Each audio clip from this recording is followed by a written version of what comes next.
Bienvenidos al programa iCaps Franja Ocular, el espacio de encuentro de los oftalmólogos de América Latina.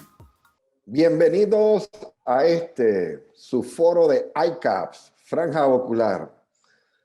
¿Saben ustedes que Franja Ocular, desde diciembre del año 2020, ha estado creando estos segmentos llamados cápsulas oculares o iCaps? Y el motivo y la motivación de esta entrega es llevar los conocimientos más recientes sobre la oftalmología a nuestro público, sobre todo a nuestros residentes y a nuestros graduados y también a los colegas y amigos de toda América Latina. Este foro de iCaps ya tiene 4 meses de evolución y cada día seguimos mejorando. Y el tipo de presentación que hacemos tiene como único interés el que usted sea un mejor profesional, que sea usted un mejor oftalmólogo y que sea un mejor ser humano, sirviendo a sus pacientes y llevándole lo último que conoce la ciencia y la tecnología en la profesión que usted ha escogido.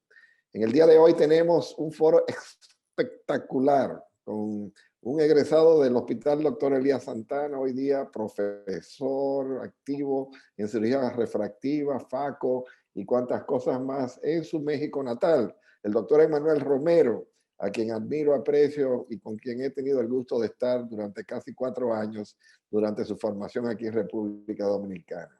Y él nos va a hablar de lo que es su experiencia como residente y sus primeros pasos realizando cirugía de catarata. Hoy las cosas van a ser al revés. Los residentes van primero. Con ustedes el doctor Emanuel Romero. Entrevista en iCaps Franja Ocular. Doctor Valle, muchísimas gracias por la presentación. Agradecer la invitación a participar de Franja Ocular y este es iCaps. A continuación les hablaré de mi curva de aprendizaje en cirugía de catarata que tuve en el Hospital Elías Santana, sobre todo enfocándonos al 3er año en la cirugía de catarata y resaltar el privilegio de haber estado ahí y compartir todos estos casos. Iniciando con la primera imagen que realicé de mi primer cirugía de catarata. Tuve la fortuna de estar guiado y estar acompañado por el doctor Valle. Fue en 2018, un M6, la cual aún recuerdo sus tips, su paciencia y su forma de enseñar. A partir de ahí, tuve el privilegio de iniciarme en este mundo de cirugía de catarata y avanzar paso a paso. Es importante ver en esta imagen y recalcar la posición que se tiene que tener en cirugía. Vamos a ver cómo la espalda de ambos cirujanos está totalmente erguida, el cuello de los cirujanos no está hiperextendido y se encuentra en una posición adecuada. Además es importante observar las manos del cirujano, cómo se mantienen en adecuado apoyo en relación a la cabeza del paciente para realizar los pasos seguros. Otra de los pasos que podemos distinguir es cómo está la angulación del microscopio, que no está exactamente 90 grados. Un poco inclinado, lo cual contribuye a exaltar y ver mejor el reflejo rojo. Previo a cirugía, como parte de la formación y que nos recalcan en el hospital y siendo residentes, es importante recordar que hay que resetear siempre el microscopio para que éste se vuelva a centrar y a posicionar en cuanto a altura. Y esto nos va a permitir un mejor manejo y visualización durante la cirugía. También es importante obtener la adecuada luz, la cual se puede cambiar en intensidad en relación al pedal y vemos que puede ser un haz de luz completamente redondo o un haz que nos va a obstruir la pupila o en hendidura. Importante siempre saber su distancia interpupilar, fijarla previa a cirugía, así como los binoculares ponerlos en 0, a menos que tengan una refracción y sepan su grado para tener una mejor visualización durante la cirugía. También es importante conocer el pedal del microscopio, apoyarse sobre la barra central con el talón y con la parte de los dedos poder manejar el joystick. Vamos a ver que tiene zonas para relacionarse en el foco, en el zoom, generalmente en los 2 botones inferiores está para prenderse, los 2 botones de en medio en relación a la intensidad de luz y los 2 botones superiores para disminuir o bajar el microscopio y poder realizar un mejor enfoque. También es importante conocer el pedal del facomulsificador.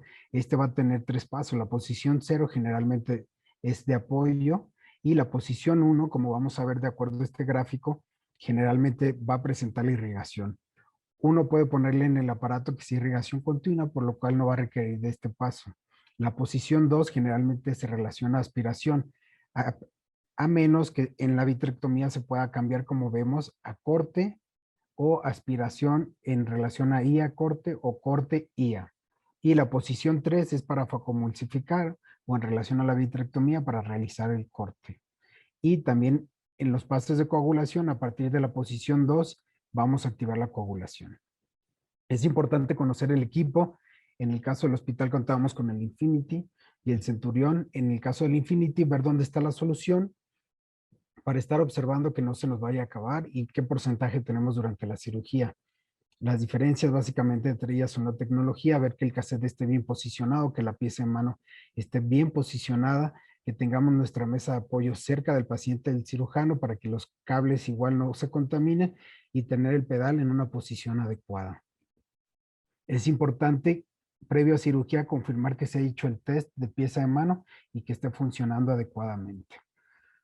Vamos a observar aquí en la pantalla, igual nosotros podemos cambiar los parámetros del pedal en relación a la posición donde queremos apoyar, el porcentaje de presión o de altura para mantener mejor fluídica en la cámara anterior en relación a los porcentajes de vacío, y algo que es importante que en un principio nos ayuda es ir cambiando el paso tras paso durante la cirugía de catarata, ya sea esculpido, epinúcleo, cuadrantes, corteza. Eso es importante siempre estar al pendiente porque en caso que no se cambie podemos realizar complicaciones debido a esto. También es importante en relación a la incisión estar atentos de qué cuchillete se usa. En relación a qué cuchillete también vamos a seleccionar el tipo de capuchón. Esto para hacer una herida hermética y mantener una fluídica estable y una cámara anterior que se mantenga. Y es importante también las diferentes piezas de mano. Es importante, mencionan las bibliografías, exponer la punta de faco al menos 1 milímetro o en relación a la misma distancia que tienen los orificios de irrigación del capuchón, son las mismas distancias que tiene que tener la punta de faco. Esto con el fin también de tener una fluídica buena dentro de la cámara anterior y poder hacer que los pedazos de catarata en su caso vengan hacia la punta. Y en relación también al cartucho para inyectar el lente en base a la medida que elegimos para la incisión.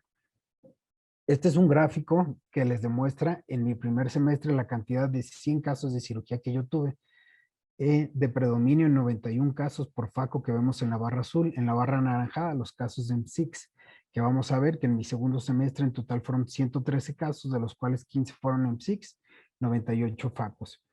Y concluí con 213 casos en total durante mi tercer año de residencia de cirugía de catarata. El 88% de estos casos fueron cataratas por facomulsificación y en un 12% en M6.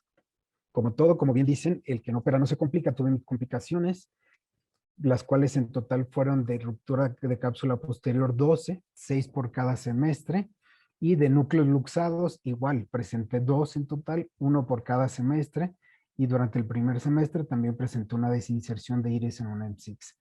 Cabe resaltar que en el hospital siempre conté con el apoyo por parte del servicio de retina. En los 2 casos de los núcleos luxados se pudieron intervenir ese día y los pacientes se fueron con su lente. Asimismo, los que tuvieron ruptura de cápsula posterior, posteriormente o en el mismo día se les colocó y resolvió la complicación y salieron con su lente intraocular. A continuación les voy a presentar un video sobre mis errores que tuve durante este tercer año y de los cuales aprendí bastante y les comparto. Es importante en nuestros primeros casos siempre tratar de bloquear al paciente. Esto con el fin de tener un ojo aquinético, lo cual nos va a ayudar en estos casos que el paciente no coopera, empeora y se mueve de más, puede resultar en más complicaciones como vemos en la imagen. Importante al realizar las incisiones corneales tener un apoyo, pero que el apoyo no se exceda como vemos en este caso, en donde vamos a pinchar la cápsula anterior secundaria al apoyo. Entonces es importante tener un buen apoyo, pero que no sea tanto. En relación a las incisiones, no hacerlas tan limbales, porque estas pueden predisponer a una quemosis que puede ir aumentando y nos puede obstruir y alterar la dinámica.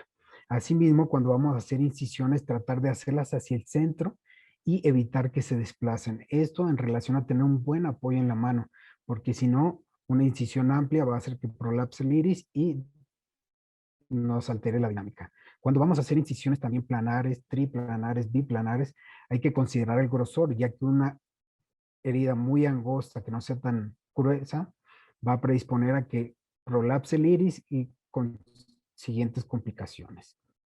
Al principio que iniciamos es importante siempre poner viscoelástico entrando, porque si no, como vemos este caso, vamos a tocar la cápsula anterior. Eso sobre todo en nuestros primeros casos. Y en dado caso que toquemos la cápsula anterior, no hagan lo que me sucedió en este caso, en el cual yo toco la cápsula anterior y encima inyecto viscoelástico, produciendo una ruptura de cápsula anterior. Importante en estos casos parar y mejor dejar de inyectar viscoelástico. Cuando vamos a hacer la capsulorhexis hay que tratar de no apoyarnos tanto en la herida principal, porque si no, sale bastante viscoelástico, la cámara se estrecha y asimismo tratar de no apoyarnos sobre la córnea porque vamos a hacer esos pliegues que no nos van a permitir una buena visualización. Sabemos que el sitio de mayor complicaciones durante la capsulorhexis es debajo de la incisión principal. Hay que tener bastante precaución y en cualquier duda parar, poner más viscoelástico, reacomodar la rexis para tomarla. Y en la medida de lo posible, siempre hacer capsulorhexis circulares para trabajar de mejor manera. En los casos más complejos, siempre estar al pendiente sobre la dinámica de la cámara anterior, poner viscoelástico y tratar de evitarlo, ya que en cristalinos intumescentes como este caso donde tocamos la cápsula anterior, hay una extensión de la rexis. Es importante también al realizar la rotación, que es un paso vital para trabajar adecuadamente, no apoyarnos sobre la incisión de la córnea, como vemos en este caso en el cual nos apoyamos en la córnea y más bien lo que movemos es el ojo, a diferencia de cuando nos apoyamos adecuadamente y realizamos una buena rotación. En relación a la facomultiplicación es importante conocer la profundidad del núcleo, ya que sin una profundidad adecuada no vamos a poder dividir como es en el caso de este. Al realizar el chop, manejar y mantener en pedal 2, ya que si continuamos en el paso 3, como vemos, vamos a llegar hasta la cápsula posterior. Posterior a retirar los restos del epinúcleo, siempre hay que mantener la punta central y no hacer ese movimiento de ir a buscar los restos, ya que como vimos hacemos una ruptura y encima siempre hay que poner viscoelástico con una ruptura de cápsula posterior, no salir así en seco, porque esto previene el prolapso de vitro. Al realizar la irrigación y aspiración, siempre hay que tratar de realizar movimientos que sean nobles, ya que podemos producir una sonulodiálisis y mantener las boquillas hacia arriba, ya que como observamos en este caso, si nosotros intentamos pegarnos, igual le daremos un beso a la cápsula posterior. Siempre poner viscoelástico, aquí sí, cuando tenemos una ruptura de cápsula posterior para prevenir y mantener la dinámica en relación a los parámetros para evitar que se colapse la cámara anterior. A continuación les presentaré un pequeño video después de tantos errores de qué sí hacer o qué hacer bien. En relación a la hidrodisección, es importante siempre tratar de extraer un tanto de material viscoelástico, ya que este paso predispone que haya un aumento de la presión en la bolsa capsular y pudiera haber un colapso o ruptura de la cápsula posterior. Es importante después de la hidrodisección, que veremos en cámara lenta más adelante, y la hidrodelaminación, que nos va a facilitar y debemos confirmar, como habíamos mencionado anteriormente, que el núcleo rote. Esto para trabajar adecuadamente y después poderlo extraer. Es importante entrar debajo de la cápsula anterior, casi hasta el reborde pupilar, como vemos en el video, y hacer una hidrodisección mantenida hasta que veamos que pasa la ola en la cápsula posterior. Si queremos realizar una hidrodelaminación, entrar con mayor profundidad de ese epinúcleo e igual inyectar hasta que veamos la ola y el anillo dorado o el golden ring. No todos son errores, también se aprenden y hay videos bonitos. Y para finalizar los consejos, siempre tener una posición adecuada, tanto el cirujano como el paciente, preguntarle si está cómodo. Y para nosotros, en base a esto, también poder lograr un buen apoyo sobre su cabeza para tener un buen manejo de la mano y los instrumentales. Es importante también durante la cirugía decirle al paciente, en el caso cuando inyectamos el azul-tripano, que se va a poner oscuro, que va a escuchar un ruido y demás, para que cooperen y no se estén moviendo y no nos provoquen complicaciones. Como vieron, esta recopilación me ayudó a mí bastante, aprendí muchísimo, por lo cual les aconsejo que graben sus cirugías y además que vean siempre los casos de sus compañeros y cómo operan los attending o los doctores adscritos para que vean su posición de mano y escuchar sus tips. Agradecer profundamente al hospital la formación. Estoy muy orgulloso. Me formaron tan adecuadamente que me siento muy seguro en lo académico y en lo quirúrgico, ahora como oftalmólogo egresado. Profundamente agradecido con cada uno de los profesores y con el doctor Valle. Gracias. Qué belleza. Gracias, Emmanuel.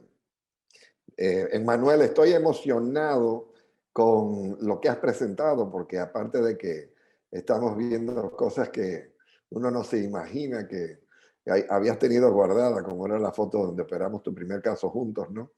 Pero la oftalmología es así, uno aprende a veces de sus propios errores, pero lo más importante es que luego de que aprendes algo, procedes a enseñárselo al colega o al discípulo, ¿no?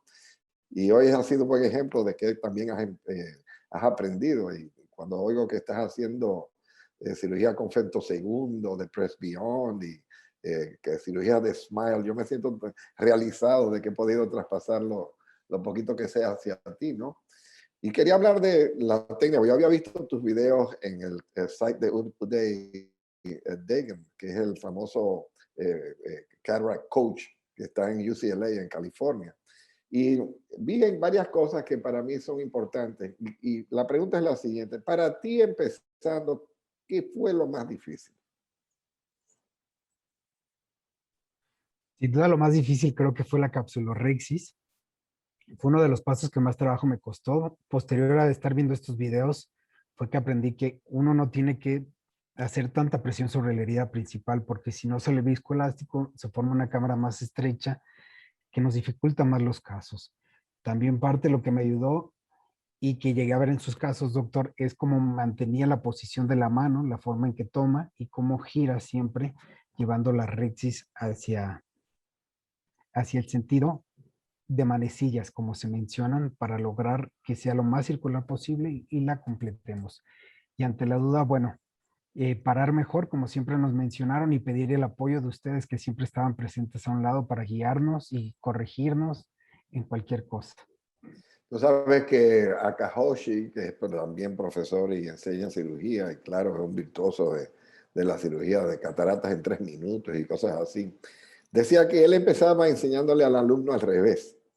Él dejaba que el alumno pusiera el lente intraocular primero y que luego hiciera la irrigación y aspiración de la corteza y que luego así hiciera la faco. Y lo último era la capsulorhexis, ¿no?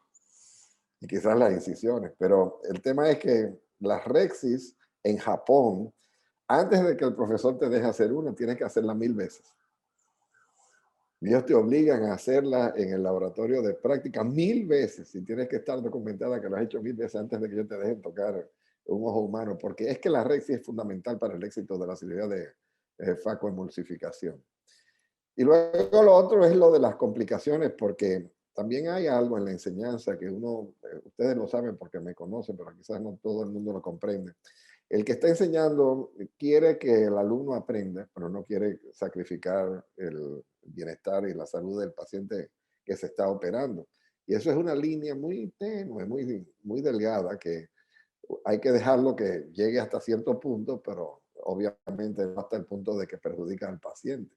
Y yo que he hablado con Elena Barraquer y Lucho Escafo y Virgilio Galvi y todo esto, dice que esa línea, el saber y el tener el discernimiento de dónde dejarlo y hasta dónde llegar, es crítica. Y yo lo que hago es que si está haciendo la Rex y veo que voy hacia territorio periférico, que es lo que llaman el runaway, el capsulorhexis, la que se está escapando, ¿no? Entonces ahí yo paro y dije, yo la retorno, no le quito el caso, sino que lo retorno a una posición circunlineal para que pueda continuar. Y así igual cuando se hace la hidrodisección, si veo que hay problema, igual lo paro, lo completo hasta que... pero nunca lo dejo meterse en dificultad y tampoco le quito el caso. Es bueno que lo oigan los que están enseñando porque es muy fácil. No, tú no sabes, te quitan y total no aprendiste y el otro no necesitaba hacer una catarata más porque haya hecho tantas, ¿no? Y es así. Y bueno, ¿y cómo escogías los casos cuando tú ibas a empezar? Y eso es algo que no lo mencionaste. Bien, doctor, antes de responder a su pregunta, también me gustaría mencionar en relación al primer caso que hice con usted, justo me pasó eso, se está extendiendo la rexis. Usted me ayudó y dijo que hay que asegurar una rexis circular, porque al menos así podemos también asegurar un lente en sulcus y que tenga un buen soporte. Claro, claro. ¿Cómo recomiendas que empiece el residente? Bueno, principalmente haciendo wet labs, como usted mencionó, nosotros tuvimos la oportunidad de hacer varios en ojos de cerdo y sobre todo de las rexis, lo cual nos ayuda con el movimiento. Seleccionábamos a los pacientes que tuvieran una agudeza visual peor de 20/40, aún con corrección. Y eran casos que no fueran tan difíciles, cataratas intubescentes, nada realmente de un subespecialista, sino aquellos casos que no tuvieran sonodiálisis, que tuvieran una buena dilatación pupilar, para nosotros poder realizarlos. Siempre estábamos acompañados de alguien y pues básicamente nos enseñaban primero desde posicionarnos, cómo estaba la posición de nosotros, la posición del paciente. También recuerda usted que les ponía una cinta para fijarlos y dar una posición al paciente mejor, más adecuada, y sobre todo el bloqueo retrovulvar, que ayuda bastante y es más beneficia al paciente con confort, sin molestias durante la cirugía, y a nosotros con la kinesia. Ujú. Excelente, Manuel. Yo te agradezco esta ponencia. No sabes lo bien que me siento de verte y de compartir contigo este ICAPS. Así que pasamos a mi querida doctora María Gabriela González para que nos presente lo que viene. Foro de residentes en ICAPS, franja ocular. Muy buenas, mi nombre es María Gabriela González, residentes de segundo año del Hospital Dr. Elías Santana. Tengo el honor de darles la bienvenida a este segmento Foro de Residentes, pero primero agradecer y felicitar al doctor Emanuel Romero por enriquecernos con su experiencia, sus consejos. Qué presentación tan magistral, doctor. Es un honor poder aprender de usted.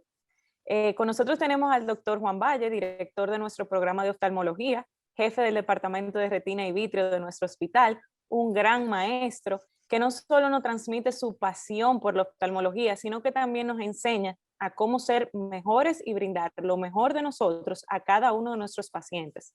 Siempre es un honor escucharlo, doctor, y aprender de usted. El doctor Valle hoy nos hablará sobre cirugía de catarata en pacientes con degeneración macular relacionada a la edad. Adelante, doctor. Gracias, doctora González. Gracias por este segmento de ICAPS. Y saben que hoy le he preparado una exposición sobre la mácula en cirugía de catarata. Es la primera de 5 que voy a hacer, pero esta va a estar concentrada en la degeneración macular relacionada a la edad. Son 5 patologías que como cirujanos de catarata enfrentamos a menudo. No hay que ser retinólogo para entender estas cosas, pero la más frecuente, y esto por un estudio de Klein que hiciera en más de 2,000 pacientes operados de catarata, es relacionada a la edad. Le siguen las complicaciones como el edema macular cistoideo, síndromes de tracción vitriomacular que tenemos que identificar en el preoperatorio, la membrana o MER, como les suelen decir en otros países, membrana epirretiniana, y finalmente lo raro que es el agujero macular. Pero como les dije, la ponencia de hoy va a ocupar la degeneración macular relacionada a la edad. Dice nuestro colega retinólogo de Ciudad México, el doctor Federico Gray Wischer, que es la causa más importante de ceguera irreversible en pacientes mayores de 50 años de edad en los países desarrollados. Esto concuerda con las estadísticas de la Organización Mundial de la Salud, del Framingham Study, del Beaver Dam Study, de los casos de Dressler que hicieron investigaciones sobre estas patologías en envejecientes. Y realmente es la persona añosa, como bien dice la doctora Joanna Seddon y Clara Chen, es aquellos que tienen más de 85 años, aumenta en un 107% para el año 2020, lo cual quiere decir que vamos a ver más y más degeneración macular relacionada a la edad, no porque va a ser más frecuente, sino simple y sencillamente porque vivimos más. En el estudio de la pareja de Neil Bressler y Susan Bressler, hablan de la clasificación de la degeneración macular, siendo esta básicamente 2, o es la húmeda o es la seca. Miremos que esa clasificación simplificada ha sido modificada durante años. Se define a través de la OMS y también del Beaver Dam y Framingham Study como una causa de ceguera por disminución de la visión central en uno o ambos ojos en mayores de 50 años. En países desarrollados ocurre con más frecuencia que en los países subdesarrollados, pero probablemente esto se debe al tema de la longanimidad de los pacientes y las personas en países desarrollados. Afortunadamente, no todas son húmedas. Ya veremos la diferencia entre una y otra. Del 15 al 20% de las degeneraciones maculares son húmedas, del 80 al 90% o son secas, o no exudativas o atróficas.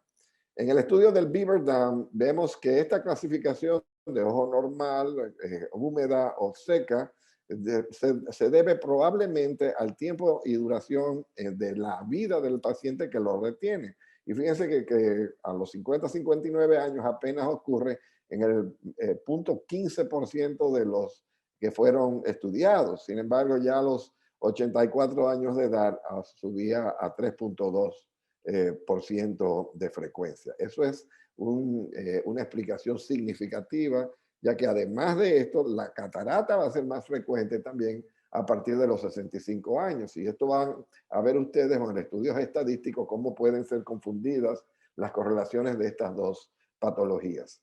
Entonces, en los estudios sociodemográficos, de nuevo de Dressler, está relacionado a la edad, es igual en el varón que en la mujer, la raza caucásica, es decir, la gente de raza blanca, tiene más degeneración macular que aquellos que son de ascendencia afroamericana o asiática.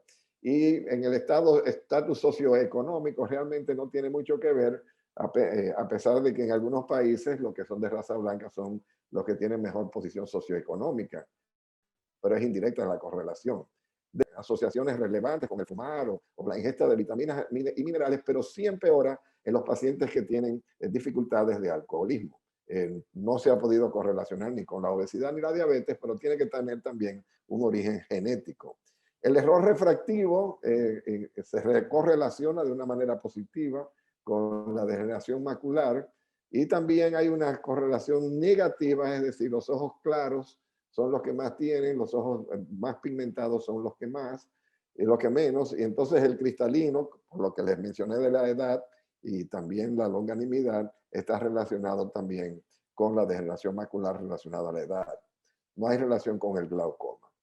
Entonces, hablemos de lo que es la patología, la apariencia. Y vemos que el sine qua non de la degeneración macular es la drusa, llamada también en Colombia la drusenosis. Y hay dos tipos de drusas. O es una drusa blanda o es una drusa dura. Y esta fotografía casualmente ven en estas manchas amarillas en la región temporal a la fobia, drusas duras. Son pequeñitas y parecen casi calcificaciones, pero en el centro justo temporal también a la mácula vemos que hay drusas blandas. ¿Por qué es esto importante? Porque las blandas son las que acumulan líquido y tienen peor pronóstico. Y tenemos que aprender a distinguir, y aquí la vemos en la histopatología, estas drusas grandes y homogéneas de aquellas que son discretas y calcificadas y duras. La composición de estas drusas es que se cree que es una colección o acumulación de colesterol esterificado. Hemos encontrado una serie de componentes como son la apolipoproteína, vitronectina, amiloide, complemento, que es una parte inmunológica de ello. Y cuando teñimos en la histopatología, verán que las drusas son PAS, que es el ácido periódico de Schiff positiva, se ven más rojas que el tejido circundante. O sea, que absorben, son acidofílicas. Y aquí vemos la patología o la evolución teórica de estos, que es que hay una condición normal, aquí a la izquierda, hay un componente autoinmune, se piensa, que por eso la relación con la diabetes en algunos casos, se crean unos complementos, es decir, el complemento 5 y B9 se adhieren a estas membranas, empiezan a interactuar, creándose entonces la formación de dificultades o injuria al epitelio pigmentado, lo cual empieza a crear el depósito de drusen o este material esterificado sobre la membrana de Brooks. El drusen crece, puede causar una ruptura de la membrana de Brooks. Aquí vemos la interacción con anticuerpos, puede haber una ruptura de la membrana, lo cual permite el acceso de los tejidos neovasculares al espacio subretiniano. Y de ahí viene la clasificación de la húmeda de esta enfermedad. En la clasificación de duras, blandas y confluentes, también tenemos una clasificación por tamaño. En el estudio de Beaver Dam decidieron crear círculos en la cámara de retina de 63 micras, de 125 micras, 500 y 700 micras. Hay de 175 también, pero las que interesan, que son la C0 y la C1, son de 63 micras y las cuales, si la drusa es menor a 63 micras, se considera pequeña. De 64 a 125 micras, intermedia, y las que tenían más de 125 micras como drusas grandes. Y aquí vemos la clasificación ilustrada. Esta es una drusa, aquí vemos el tamaño en la cámara de retina de una C1, aproximadamente de ese tamaño, o sea que es una drusa intermedia.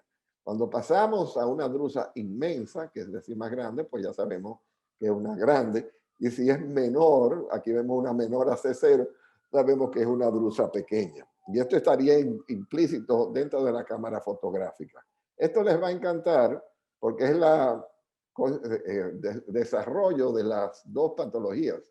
A la izquierda vemos que la mácula degenera, se forman las excrescencias en el epitelio pigmentado, pero no hay penetración de la circulación, como aquí en el lado derecho, de los vasos sanguíneos de la coroides, que ahora empiezan a invadir dentro de los fotorreceptores. Y acuérdense que la mácula es rica en conos más que en bastones, y esta penetración crea la acumulación de líquido dentro de los fotorreceptores y por ende la pérdida de la función visual. Dos tipos de degeneración, más una tercera que es atrófica y seca, una retina normal, una retina húmeda cuando tenemos los escapes, y por ende la persona que va a operar un paciente por degeneración macular relacionada a la edad requieren de los siguientes pasos. Número 1, con examen oftalmológico completo con pupila dilatada, tanto con el lente de 90 dioptrías como con el de 20 dioptrías en oftalmoscopía indirecta. Uno en la lámpara hendidura y el otro con el oftalmoscopio de Keppels. Se debe realizar, si se encuentran drusas, una OCT con dominio espectral preoperatoria. La OCT detecta más patologías de las que vemos a simple vista. Es decir, es un instrumento hoy día sine qua non en la evaluación, sobre todo en casos de cirugía facorrefractiva de un paciente con degeneración macular relacionada a la edad. Y luego, si el paciente tiene degeneración macular húmeda, programar las inyecciones y combinarlas con la cirugía. Se entiende que hay preguntas y hay cosas que tenemos que responderle al paciente. Una de ellas, doctor, si me opero de la catarata, ¿se me va a poner peor la degeneración? La respuesta inmediata es que no hay evidencia al respecto. De hecho, en el estudio del Beaver Dam, y volveremos a ese tema luego, hubo una correlación positiva, es decir, que los pacientes que se operaban de catarata tenían más degeneración macular que aquellos que no se operaban. Pero a ver, ¿dónde es que ocurre más la cirugía de catarata? En las personas de más avanzada edad, y por ende, como por más avanzada edad, tenían que tener más degeneración macular. ¿Cuál sería el resultado visual si me opero y tengo degeneración? Es decir, puede que ocurra un accidente en las elevaciones de presiones en cámara anterior y vitrio que pudieran rasgar el epitelio pigmentado y causar una hemorragia. Y ahí hay una respuesta sencilla, y la veremos, de que no. Puede producir la degeneración macular relacionada a la cirugía de catarata, es decir, cuál es el huevo y cuál es el pollo. No es causado por la cirugía de catarata, es causado por la degeneración de la retina. Y habrán lentes intraoculares que podamos usar para evitar la progresión de la degeneración macular. Y ahora vienen las respuestas. En el estudio de AREDS, que como ven se titula Age-Related Eye Disease Study, en su reporte número 5, habla de la degeneración macular relacionada a la edad en pacientes con cirugía de catarata. 1.232 ojos de ellos, de los cuales 793 fueron operados de catarata. Y de hecho, la cirugía de catarata, cuando se realizaba en estos casos con degeneración macular y se comparaban con los que no eran operados, encontraron lo siguiente. Cuando se opera un paciente con degeneración macular leve, mild o moderada, fíjense que pasan de una agudeza visual muy pobre a una agudeza visual excelente. Todavía hay bastante mejoría en los casos severos, pero cuando hay atrofia geográfica y casos severos, fíjense que muchos pacientes quedan con muy pobre agudeza visual. Entonces, la pregunta es calificada. Si ya tienes una degeneración macular severa o si tienes atrofia geográfica, la cirugía de catarata no te va a dar tan buena función visual, pero te la va a mejorar. No necesariamente te la va a empeorar. Y si tengo degeneración macular relacionada y me opero, de acuerdo a este estudio de AREDS, de nuevo, si tienes degeneración leve o moderada, óigame, la mejoría es casi 100%, ¿no? Muy pocos casos quedaron con deterioro o pobre visión. Sin embargo, ya la cosa cambia cuando tenemos degeneración macular severa o atrofia geográfica. Fíjense que lo que llaman el scatter, donde se riegan los puntos, es mayor en estos casos avanzados y de atrofia geográfica. Entonces, es impredecible cuando hay una membrana neovascular o cuando hay una atrofia geográfica. Aquí el desorden es completo, es un azar. Puede que mejore, puede que no, pero no le podemos prometer al paciente, como lo hacemos en las leves y las moderadas, de que va a tener una mejoría en su función visual. Por suerte, no todos los ojos de los pacientes son iguales. Muchas veces tienen una leve en un ojo y una avanzada en el otro, y obviamente el pronóstico es acorde. ¿Puede producir la cirugía de catarata una degeneración macular? Como les dije, el Beaver Dam Study dijo que sí, pero era ficticia aquella asociación o correlación, ya que los pacientes más añosos son los que más cataratas tienen y a la vez también tienen otras enfermedades como la diabetes, la hipertensión, la artritis, pero eso no quiere decir que lo produce, simplemente que se correlaciona. ¿Habrá lentes intraoculares que puedan evitar la progresión de la degeneración macular relacionada a la edad?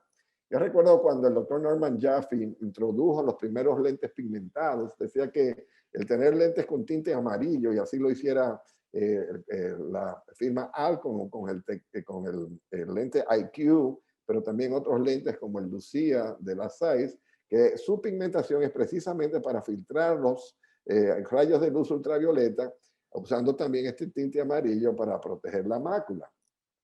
Lo que sí es cierto que el tema de la luz azul no tiene efecto. Querían poner el filtro azul en el lente intraocular para evitar la progresión, y en este estudio controlado, publicado en julio del 2020, no se pudo demostrar que hay un efecto adverso por la luz azul. Lo que sí sabemos es que el paciente con degeneración macular pierde sensibilidad al contraste. Entonces, los filtros amarillos que pudiéramos poner en gafas o agregarlo a la gafa convencional, o mejor aún, cuando son lentes transition que cambian de color, o photogray que cambian de color, ayudan a que estas personas tengan mejor sensibilidad al contraste. Entonces, ¿cuáles son las mejores gafas? Ya mencionamos que los progresivos ayudan más porque siempre tenemos luz en foco sobre los que son bifocales convencionales.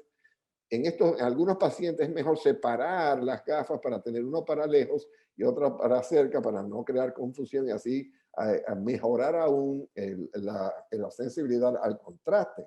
Y el tinte amarillo logra esto mismo. Pocos conocen de los lentes intraoculares que se desarrollaron con dos tecnologías, una que es el prisma de Fresnel y el otro es el de crear un lente cóncavo, se llama el Chariot, que nos permite entonces mayor campo o grados de visión y por ende saliendo al acercarnos al objetivo, lograr que la mácula sana pueda ver el objetivo y así mejorar la función visual.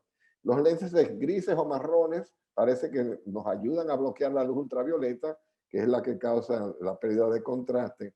Y también hablamos de protección de las pantallas de los ordenadores y computadores para hacer esto posible. Y lo de los transitions ya lo vimos. Este es el lente telescópico, que de hecho yo llegué a probar dos, que lo que buscan y pretenden es crear una imagen más amplia de lo que es la fobia central. Lo malo de esto es que si hay cualquier inclinación de la lente, logra, y esto es fácil cuando estás tratando de enviar una luz desde la región pupilar hasta la mácula, puede causar una distorsión. Y lo que queremos es simplemente agrandar tanto y magnificar tanto el objetivo que salga del escotoma central que produce la degeneración macular. En cuanto al estudio de AREDS, que habla de las vitaminas, sabemos que son favorables la vitamina C, la vitamina E, la luteína, que es un antioxidante, la xantina, el zinc, el magnesio igual. Habla de 2 miligramos de cobre por día. Estos son basados en los estudios de AREDS y dicen ellos que uno es lo que uno come. Si uno tiene dietas bajas en estos antioxidantes y en estas vitaminas, es más probable que tenga degeneración macular. En cuanto al lente multifocal, no son compatibles con la degeneración macular. ¿Por qué? Porque reducen la sensibilidad al contraste. Recuerde que un aro de luz es para cerca, el otro es para lejos, por es la mitad de la luz que vas a tener en los bifocales y hasta un 30% en los que son trifocales. Y además tenemos el tema de las disfotopsias y de los halos y de aquellos sunbursts o disfotopsias positivas que ocurren en los pacientes con los lentes multifocales, los cuales los hace incompatibles con la degeneración macular. Así que si vemos degeneración macular y sabemos que todavía es leve, por favor, quizás dentro de 15 o 20 años, esto sea severo y no es conveniente que estos pacientes reciban este tipo de ayuda. La más peligrosa de las degeneraciones maculares es la húmeda. Y aquí vemos la teoría de que al haber una ruptura en la membrana de Brooks, hay una neovascularización que proviene de la coroide, invade el espacio subretiniano y empieza a formar líquido que abre y distorsiona los fotorreceptores y por ende reduce la sensibilidad al contraste y la resolución y buena agudeza visual del paciente. Aquí vemos un caso de una membrana neovascular justamente clásica, como le llamaran, que cuando hacemos inyección de la fluoresceína en la etapa temprana vemos el borde iluminado, pero luego se ilumina en un defecto en el epitelio pigmentado. Y eso es muy característico de la degeneración macular relacionada a la edad. De manera que aquí vemos de nuevo drusas en la superficie de la retina, vemos la capa de fotorreceptores y una drusa introduciéndose dentro de la retina y ya acumulando líquido en la región subfoveal. Cuando lo vemos en la foto clínica, aquí vemos el complejo de la membrana neovascular y cómo se altera la visión central y esto significativamente reduce la sensibilidad al contraste de estos casos. Entonces, ¿qué hay que hacer? Pues todo lo que hemos escuchado durante los últimos 10 años, y se lo debemos a Rosenfeld y a aquellos avanzados en el tema de detectar a través de la OCT las membranas neovasculares y luego poderlas tratar con anti-VEGF. Recuérdense que igual que en la diabetes, igual que en la retinopatía del prematuro, igual que en la enfermedad de sarcoidosis o la falsemia, la razón por la formación de neovasos es un factor vegetativo de crecimiento endotelial o VEGF. Este VEGF se produce como una reacción generalmente a una hipoxia o a una inflamación y lo que logramos con las inyecciones de anti-VEGF es, yo le llamo como un veneno, cuando tenemos una hierba mala en el césped, usamos un veneno para destruir la hierba que no queremos y conservar la que es sana. Igualmente las inyecciones a través de la pars plana con anti-VEGF lo que consiguen es precisamente hacer eso. Nosotros utilizamos la teoría de que inyectamos una al mes durante 3 dosis corridas y luego nos detenemos a esperar a ver la reacción que ha de tener el paciente y decidir si tiene otra vez una recurrencia de la membrana o de la producción de líquido, se repite 3 veces de nuevo la inyección. Hay pacientes ya que han tenido 30, 40 inyecciones de anti-VEGF para poderlos controlar. Hay otros que se controlan afortunadamente con muchas menos inyecciones que ellos. Entonces, ¿qué sabemos? En la cirugía de catarata y en la degeneración macular, sabemos que algo pasa con la cirugía y tiene que ser la descompresión del segmento anterior que aumenta el espesor central de la mácula. También aumenta el número de quistes y líquidos de la fobia cuando operamos a un paciente con degeneración macular. En los casos que están recibiendo inyecciones anti-VEGF, se debe proceder con cautela debido a este aumento y lo que yo recomiendo es que si está en una terapia, controle primero la degeneración macular hasta que ya pueda eliminar el líquido, haga la última inyección y 2 semanas después la cirugía y repita 2 semanas después una próxima inyección. Así se cura en salud. Sabemos que la fobia la mácula es la parte donde hay más conos y fotorreceptores de colores y de buena agudeza y función visual. No tanto así los de bastones, que son sensibles a cuando hay o no hay luz. La fobia nada más tiene 200.000 fotorreceptores llamados conos. El resto de la retina, que son 2 millones de fotorreceptores, tiene mayormente bastones. De manera que atención a esta zona central es lo que nos garantiza un buen resultado postoperatorio. De manera que cuando hacemos una OCT macular, para determinar si está en buena salud la mácula, podemos garantizarle al paciente un buen resultado postoperatorio. Y esto sin mencionar las otras patologías que le prometo les daré después. Entonces, para concluir, en su próximo caso de catarata con degeneración macular, siga este protocolo. Examen oftalmológico completo, historia familiar para ver si hay herencia de la condición. Agudeza visual con y sin refracción, pero una refracción excelente, porque el pronóstico visual depende de la mejor visión que logran en este paso. Y luego haga la rejilla de Amsler como prueba de si hay o no hay metamorfopsias o distorsiones de la visión central debido a la membrana neovascular o a la degeneración macular o cualquier otra patología. Recomienda entonces OCT de mácula con dominio espectral, ya pasamos del stratus al cirro si estamos haciendo OCT, y tome una fotografía del fondo ocular y en algunos casos específicos donde hay duda, se debe hacer una angiografía fluoresceínica. Luego, con los resultados del OCT y la angiografía, clasifique la degeneración. Ya vimos que si el ojo tiene una degeneración leve o moderada, no pasa nada con la cirugía. Si es severa, pues entonces tiene que indicar si es húmeda el tratamiento cuando controle debidamente el componente líquido o de la invasión neovascular de la mácula, entonces puede hacer la cirugía y haga la cirugía 2 semanas después de la última inyección y repítala después. Entonces lo que buscamos son membranas neovasculares. ¿Qué pasa si la atrofia es geográfica? Sabemos que eso no responde a las inyecciones y no hay tratamiento específico para ello y además tiene muy mal pronóstico y debemos expresarle esto al paciente antes de ser sometido a la cirugía. Una sorpresa, es decir, un paciente con degeneración atrófica o una membrana neovascular que no sabe que tiene esa condición, usted lo opera y después de la cirugía dice, doctor, pero yo veía bien, ¿y qué pasó que ahora me salió una membrana o se me atrofió la mácula? Ellos no entienden que no guarda la relación a la cirugía y usted se tiene que cuidar en salud. Si tiene esta patología, prefiero a los segmentólogos y a los corneólogos que refieren a estos pacientes para el tratamiento al retinólogo y que cuando se controle la enfermedad les sean devueltos para hacer el tratamiento adecuado. Cuando esté controlado, repita lo que ya les dije.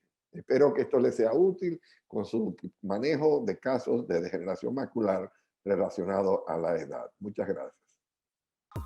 Aquí finaliza iCaps Franja Ocular. Te invitamos a conectarte la próxima semana.